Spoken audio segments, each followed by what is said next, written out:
We are only halfway through 2025 and already this is proving to be a fire year for horror fiction. The number and quality of horror books that have come out in the first half of 2025 is fantastic. And peering over at the horizon is revealing that even more great stuff is on the way. In fact, here in the UK, just in the past few days, a few more horror novels have dropped that I really want to read, and I will get to them as soon as I can. But is this like a goated year for horror? It's really feeling like it is. Something that's kind of frustrating to me as a UK-based horror fan is that a lot of great American horror doesn't often get published here. UK publishers are slower to pick up a lot of the great American horror authors, and maybe that's partly why this year feels so stacked. Because UK publishers are finally picking up some of the great American horror authors that I so often see people talk about, but whose books are really expensive or difficult to get over here. And I'm going to talk about some of those authors right now. So, without any further ado, let's go through some of the great horror novels that have come out in this year so far that I absolutely adore. Let's start off with the newest horror novel by American author Nat Cassidy, When the Wolf Comes Home. Nat Cassidy is a New York-based writer who exploded onto the scene a few years ago with a novel titled Mary, which I've never read because there's no UK publisher and it's very expensive and difficult to get a hold of it here. But that book became very popular very quickly. Horror fans were losing their minds over it. But despite the fact that that book is still tough for me to get a hold of, I jumped at the chance of having the opportunity to get this one. Titan published this in the UK, and Titan are one of my favourite publishers. Based on the title and the cover and the blurb, I really thought that When the Wolf Comes Home was going to be a road trip based around werewolves. But it's not. Not at all. I mean, it is a road trip, but it's not about werewolves. It's a subversion of a lot of horror tropes and ideas that we take for granted and we are often okay with accepting. Okay, it's going to be about this type of monster, how are we going to twist that and make it an original story, but it's still about vampires, werewolves, whatever else. This isn't that. It's a subversion of what I thought would be a subversion. It's brilliant. We begin in Los Angeles with a 30-ish year-old actress named Jess. Jess has done like CSI episodes and she's trying to make it into Hollywood like a lot of people. She's struggling, she's working part-time jobs at diners and restaurants, and one night, on her way home, she finds a young boy, 5 years old, cowering in the bush. This boy has run away from home. He's afraid of his father. He says that his father is a monster of some kind. In the prologue chapter, we get something from the boy's point of view to try and establish what exactly this father is, and if he's literally a monster or not. The boy doesn't know anything about the world. He's never seen a TV before. He's 5 years old and he doesn't even have a name. And through a series of very bloody and frightening circumstances, Jess ends up with this kid on the road. Jess's mother lives in a small town outside of LA, like Bakersfield or Fresno or something. And so that's where she heads. And the boy's father gives chase. And the boy's father does seem to be some sort of dangerous monster. He is killing, he is leaving bodies in his wake, but he's not a werewolf. And one night they stop in a motel and it is revealed, more or less, what's going on. We don't get the full story. There are a lot more twists and turns to come, but this is the first twist. I'm going to put a timestamp here so you can skip this if you want, but it's only the first twist of many, and it kind of sets up the central idea of what this monster is and what exactly is happening, and it's so cool. Okay, skip ahead now if you don't want to know. So, the boy's father isn't a monster. He's a man. The boy is the one who has some kind of special power. And what his special power does is bring to life his own fears. When they're in this motel room, Jess has to explain to the kid what a film is. And she decides to put on Who Framed Roger Rabbit because it's on TV. Now, I love that film, but it is quite frightening. in places at least. And understandably, the kid gets really scared. And suddenly, Christopher Lloyd's character from the film appears in the motel room bathroom for real, along with other real-life three-dimensional cartoon creatures with cartoon weapons who chase them through the motel. They all come to life out of this kid's fears, and you realize that the father isn't a very nice man, and he's frightened the boy, and so in the boy's mind, his dad is a monster, therefore his dad actually transforms into a monster. It's so clever. But there are a lot more twists and turns beyond this. How did this kid get these powers? Where did all of this come from? Who is his dad really? Why is he chasing them? Why was he so cruel to the kid up until now? There are plenty more twists and turns to come. My absolute favorite thing about this book, beyond just the subversion of tropes and themes and that kind of thing, is how well paced it is. This book is 425 pages long. I read it in a day and a half. I couldn't put it down. It is a road trip. It is an action movie. It feels so intense and frenetic. It doesn't stop moving. It is constantly propelling itself faster and faster. The action only ramps up more and more, and I found myself actually turning the page quicker. It's like watching a very well-directed action film that you can't peel your eyes away from. You are glued to the page, just so excited about what's going to come next. This is such a well-edited, well-structured, well-paced piece of fiction. And it's full of complex themes and ideas about fatherhood, about identity, about relationships, about responsibility. And what's amazing is even though it moves so quickly and it's so exciting and intense and bloody and action-packed, you still have time to digest those themes. And I think that is such an incredible skill that Nat Cassidy has. And I'm going to credit his editor as well, because my God, the editing work that must have been involved in just honing this into a perfectly well-sculpted story. It's really amazing. Now, this next book, Jackal by Erin E. Adams, actually came out in the US like 3 years ago, but we only just got it in the UK, so I'm going to talk about it. This was published here by my friends at Dead Ink Books, who deliver so much incredible, daring, transgressive fiction right now. I love Dead Ink. If you're based in the UK, or even if you're not, try your best to support them, to look at their catalogue. They put out so much great fiction. I talk a lot about a lot of their books. They are only growing as a publisher, and I'm so proud of them. They put out incredible stuff like this. Jackal is a horror novel, but also a thriller. It sits somewhere between the two, and a lot of books are like this. There are so many books that are both horror and thriller, or one dipped in the other and that kind of thing. This is that. And as a bonus, a few weeks ago, I met Erin Adams while she was on tour in the UK, and she's awesome. She had so many interesting things to say about the book. So Jackal is set in the modern day in a small town called Johnstown, Pennsylvania. It's a small mining town with a mostly working class population and also a mostly white population. And our protagonist, Liz, is one of the few black people that grew up there. Incidentally, as she explained at the event that I went to, Erin also was a young black woman who grew up in a small white town. I think this exact town, actually.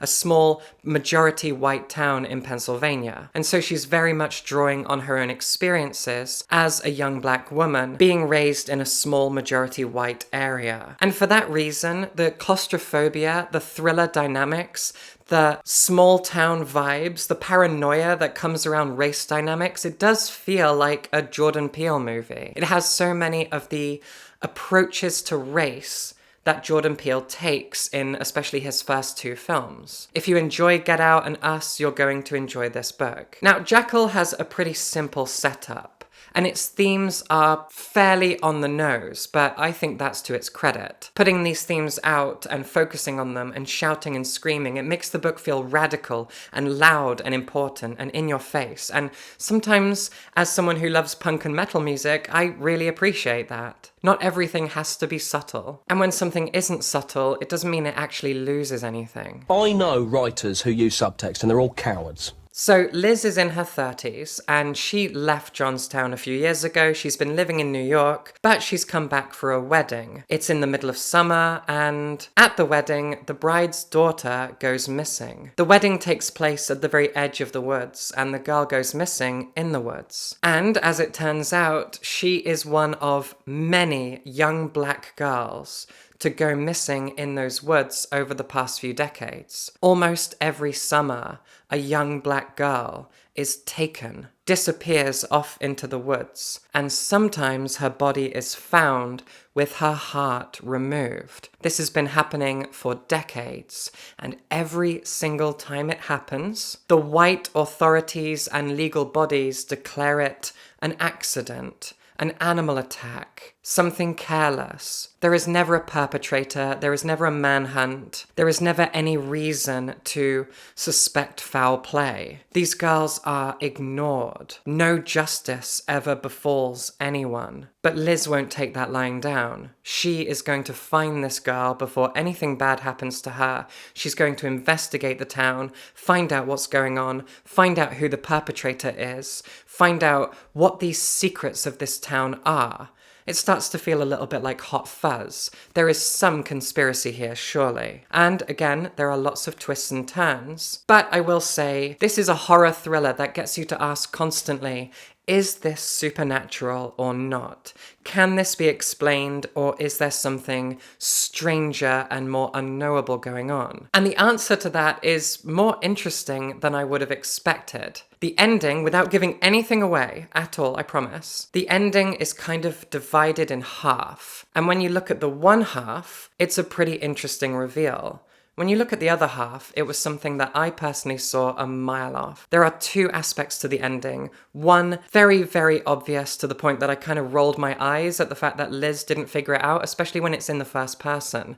And so you're like, well, I saw everything through your eyes. Why didn't you see what I saw? But then the other element of the ending was a complete twist, a complete surprise, and I really enjoyed it. So it depends on how you look at it. But that can often happen with thrillers and mysteries, and sometimes it's the point to figure it out, but it didn't feel like that was the case here. But whatever the case, it's still a really, really fun ride. And Erin Adams has a background in theatre, which you can feel when you read this book, because it's quite a dialogue-heavy novel, and the dialogue really pops. These characters have a dynamism to the way that they speak. They interrupt each other, they stammer, they talk over each other. It feels like you're watching a play. There's a real energy and a vibrancy to the dialogue that carries it very, very quickly. There is a pace to it and a rhythm to it, but it's also discordant. And I really like that. Another American horror author who hasn't come to British shores until just now is Clay McLeod Chapman. And this is kind of interesting for me because I pay a lot of attention to what authors blurb other authors' books.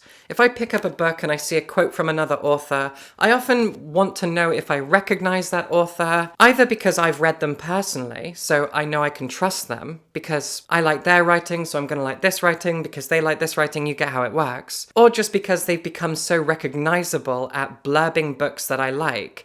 That's the case here. I have picked up so many horror books around me with Clay McLeod Chapman's seal of approval. He blurbs a lot of books, but I've never read him before. So often I pick up a horror book and there is some loud exclamation from him saying great things, but I've never read him until now. And he's also quite popular in the world of comic books, so I know I need to check out some of his comics as well. Anyway, this is his horror novel, Wake Up and Open Your Eyes. Speaking of blurbing, this was blurbed by Jordan Peele, which is amazing. And this book is basically a very dramatic and intense commentary on the current state of the US. A country whose media industry is responsible for so much of its political chaos. And that's also the case here in the UK and in many, many other places. But in the US, it is, I guess, louder and more obvious about it. And of course, I'm thinking about Fox News. Fox News has done irreparable damage to the US. And that's what Clay McLeod Chapman is talking about here. In his novel, Fox News is called Facts News. They have a tagline, just the facts. It's all very nice. I get why he did that. And the book is separated into 3 acts. In the first act, we have a liberal 30 or 40 something millennial guy who's got a wife and kid, and he lives in Brooklyn, and he's originally from Virginia. His family back home in Virginia, his mother, father, brother, and his brother's family, they're all a lot more conservative and they like to watch Fox News. They've gotten hooked on that 24-hour news cycle of fear-mongering, and recently our protagonist Noah has been getting strange voicemails from his mother, telling him to get out of New York because it's dangerous, it's full of foreigners and criminals, and she is genuinely frightened for him, and so he thinks, this is all getting a bit weird. She's losing her mind. She's becoming more and more racist and distrustful and unhinged. I'm gonna go down there and see her. So he drives all the way down to Virginia, and when he gets there, he walks into his parents' house and they have multiple TVs on, and Fox News, or Fax News, is blaring out of these TVs, and he can't find his parents. When he finally does, these people have turned feral. They stink, they haven't washed their clothes, there's moldy food on the tables. For days and days, they've just sat around in their underwear, getting sweaty and smelly and starving, and they are just drooling and feral. They've become zombies, and they attack him, and he cannot make them see sense at all. Now, I won't tell you how Act 1 ends, but I will say that each of the 3 acts is entirely different in terms of its structure. So Act 1 is focused on Noah visiting his parents and this strange thing happening to them, which it turns out is happening all over the country because Fox News, Fax News, has basically set off this kind of subliminal switch in its viewers. But in Act 2, we go back about 2 months and we follow the family of Noah's brother. And I loved Act 2. Act 2 is the best part of this book because Noah's brother and his wife and their 2 sons, they are all being infected in the same way. But not in the same way, because it's not Fox News this time. It's something else for each of them. Noah's brother always said that he was a pretty liberal guy, but he was getting annoyed by CNN. He was getting annoyed by the smugness of these reporters, these high-minded, holier-than-thou kind of liberal types. And we've met people like him before. He's such a relatable person, someone who is secretly far more conservative than he lets on. And it's so easy for him to find an excuse to start getting annoyed with the liberal elite and all that shit. And so he's like, well, maybe it's a good idea to check out Fax News, just to get a more balanced opinion, just to see what the other side is saying, and he gets more and more hooked, just like his parents. His wife, however, becomes obsessed with Instagram. She is not satisfied with her life, and so she turns to influencers, yoga instructors, people telling her how to live a good life, but they don't say anything. Their posts, their videos, they're full of empty accolades. Boss bitch, get it girl, shit like that. It's all empty, and it does the exact same thing to her. These soulless people saying nothing at all, teaching you how to live a good life, but there is no how. They're not giving you anything of substance. Then they have an eldest son who is maybe in middle school, and he's on Twitter, and he's got no followers, and he posts sad things about how he's lonely. He's an incel in the making. Until one day he gets a follower, and that follower likes all of his stuff. And then he gets another one, and another one. And these people start reaching out to him, telling him how things should be. The real state of the world, the truth behind everything. And that's his pipeline. That's how he gets hooked. And where it goes from there, I won't tell you. I won't spoil anything else, but it's very, very well structured. It's very, very exciting. Each act is entirely different, and I love the journey. The only thing I really, really didn't like about this book is it is desperately cynical. I hated how it ends. The ending is not nice, it's not kind, it is very dark, it is very defeatist. Act 3 is also a lot less interesting than Acts 1 and 2, and just the way it ends, it made me feel completely dead inside. It really made me think that Clay McLeod Chapman believes there is no hope for anyone and we should all just give up. That's the vibe of the ending, and I really didn't like that. Maybe that's me spoiling the ending by saying that because it's giving you a rough idea of how it must end, but I have to warn you, this book does not have a kind ending at all. It really bummed me out.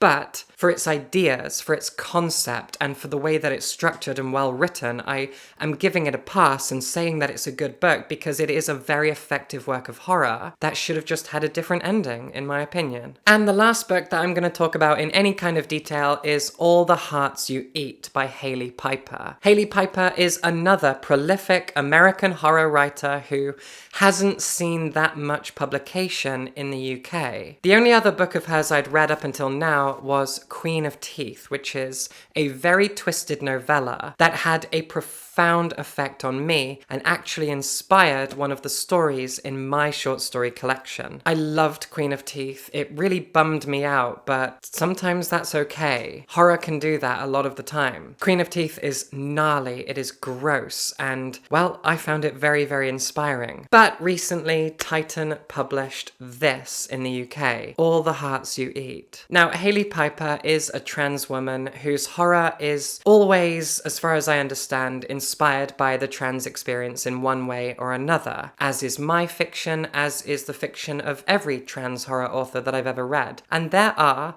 a lot of trans horror authors because we have stuff to say. We have things to work through. And Hailey Piper is very, very dynamic when it comes to that. Because at first, just based on the blurb and the first few pages, I didn't think that this was going to be anything to do with being trans. And I was like, okay, that's fine.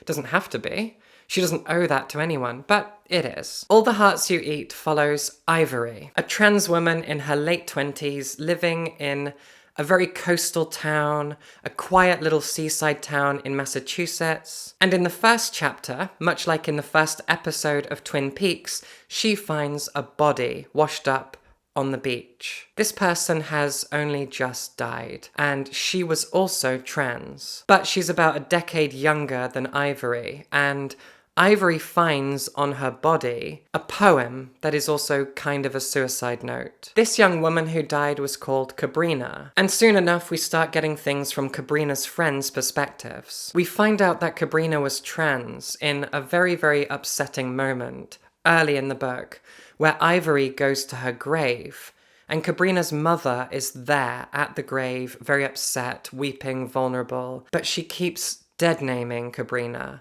using the wrong pronouns, talking about her son. Now, Hailey Piper does not give us a dead name, which I'm not surprised by, because trans people respect the fact that dead names stay dead. But the mother is using the wrong name, and it's then that Ivory realizes, oh shit, Cabrina was trans too. And she's got the wrong name on her headstone. It's very, very sad. But Cabrina is also now haunting Ivory, and also haunting her friends as well. And at first, this seems like a ghost story, but there's more to it than that. There are strange dreams going on. Ivory is having nightmares. Cabrina is visiting her, knocking on her window and scratching at the panes. Like Kathy in Wuthering Heights, she is knocking, asking to come in. And there's a chance that this isn't a ghost at all, and that this isn't a ghost story at all.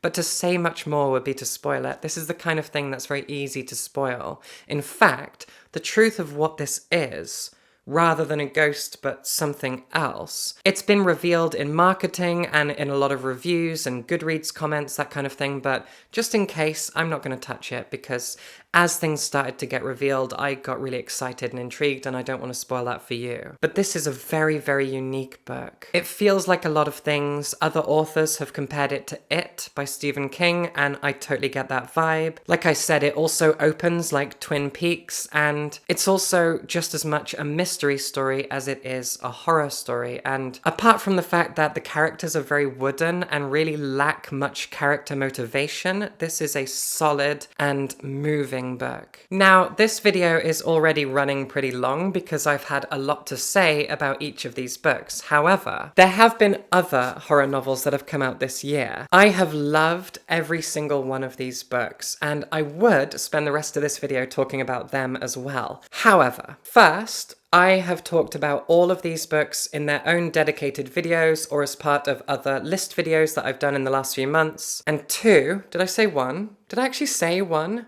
Well, I'm saying two. Two, all of these books are in my top books of the year so far, which is the last video that I put up. So if you're interested in my thoughts on these, just go back one video to my best books of the year so far, and you'll find all 5 of these books. These are all fantastic. Every book I've talked about in this video has been American, but here you've got a Dutch novel and some British novels as well. One of them is science fiction, one of them's historical fiction. There's more of a gothic focus here. Anyway, my arms are getting tired. This has been an absolute banger year for horror fiction so far, and we're not done. We are halfway through, and there are so many other horror novels that I've got my eye on. In fact, there are horror novels that have already come out that I've ignored so far. I got a review copy from Eric LaRocca for their latest novel that came out in like February, and I never got around to reading it. So people who are watching this going, hang on Willow, aren't you a big fan of Eric LaRocca? Eric's had like 2 books out this year already. I know. I've not been in the mood. Eric's fiction sometimes bums me out and I have to be careful. So I've kind of avoided it because my brain's been a bit rubbish lately. I will get there. Eric, I love your fiction so much. I think everyone knows what a big fan I am of Eric LaRocca, so I'm very aware that we've got a lot of Eric on the horizon. There's also the new book American Rapture by CJ Lead, who wrote The Maeve Fly, which I still haven't read, so I've got to get to both of those books. And there's more besides. Caitlin Starling has a new book out. We've got more stuff coming from T. Kingfisher. I could go on. There is so much good horror fiction. In fact, in case I'm missing things, tell me in the comments what horror novels have come out this year or are coming out very soon that I haven't mentioned, that I maybe don't know about. Leave them in the comments. Let me know what horror novels I need to have my eye on that I've completely missed and you were thinking, hang on, where's this? You didn't talk about this. Tell me in the comments. I want to know. And while you're down there, you can click the like button and you can go into the description box and you can buy a copy of my horror short story collection, Managing and Other Lies. These are queer horror stories. If you're a fan of Hailey Piper, you're gonna be a fan of this. And I would also really, really appreciate your support on Patreon. My patrons are the best people in the world, and I would love it if you have $1 a month that you could throw it my way to keep the channel going. I would so appreciate that. Thank you. Read horror fiction, read my horror fiction, stay spooky, and someone else says that. I didn't come up with that. Anyway, subscribe for books.